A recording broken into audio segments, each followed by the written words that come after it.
الحمد للہ وحدہ والصلاة والسلام علی من لا نبی بعدہ اما بعد۔ سامعین کرام، دروس عقیدہ میں آج کے درس کا عنوان ہے اللہ کی پسندیدہ چیزیں۔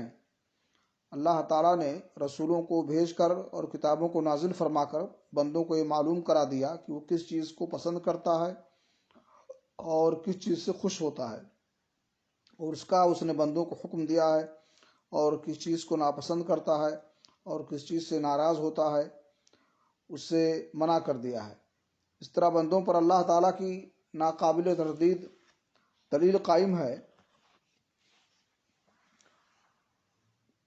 اور اس کی مکمل حکمت واضح ہو گئی۔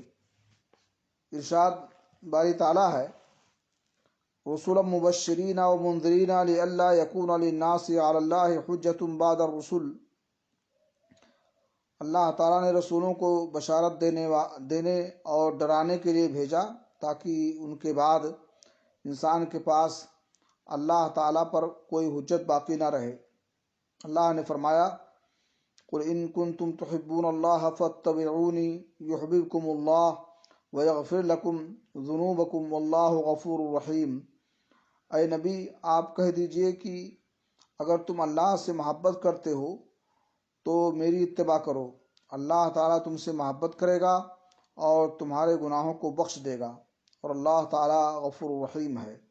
اللہ رب العالمین سے دعا ہے کہ اللہ تعالیٰ ہمیں توفیق بخشے کہ ان اعمال کو انجام دیں جو اللہ تعالیٰ کو محبوب ہوں، اور ایسے تمام اعمال سے دور رہیں جنہیں اللہ تعالیٰ ناپسند کرتا ہو۔ وآخر دعوانا الحمد للہ رب العالمین۔